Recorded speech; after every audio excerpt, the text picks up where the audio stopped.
Shri Jagesh. Sir, I will speak in my language, sir. Please do it. It's a very important bill, you see. It talks of reservation for women.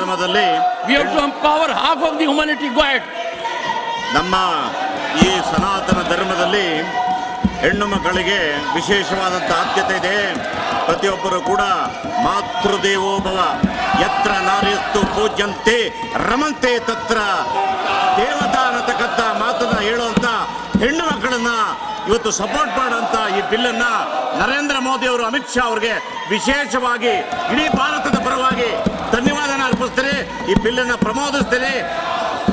ಮಾನ್ಯರೇ, ಇವತ್ತು ಇಡೀ ನಮ್ಮ ಸದನ ಹೆಣ್ಣು ಮಕ್ಕಳ ಪರವಾಗಿದ್ರೆ ನಮ್ಮ ದೌರ್ಭಾಗ್ಯ. ಇವತ್ತು ಹೆಣ್ಣು ಮಕ್ಕಳಿಗೆ ಸಪೋರ್ಟ್ ಮಾಡಬೇಕಾದಂಥವ್ರು ಬಾವಿಗಿಳಿದಿರೋದಂಥದ್ದು ತುಂಬಾ ಶೋಚನೀಯ, ಒಂದು ಅಪಮಾನ ಮಾಡೋಂಥ ಒಂದು ಕೆಲಸ. ಈ ಬಿಲ್ಲನ್ನು ನಾನು ಅನುಮೋದಿಸ್ತೀನಿ ಅನ್ನತಕ್ಕಂಥ ಮಾತನ್ನು ಹೇಳ್ತೀನಿ. ಧನ್ಯವಾದ. ಈ ವಿಡಿಯೋ ನಿಮಗೆ ಇಷ್ಟವಾದಲ್ಲಿ ಲೈಕ್ ಮಾಡಿ, ಶೇರ್ ಮಾಡಿ, ಸಬ್ಸ್ಕ್ರೈಬ್ ಮಾಡಿ.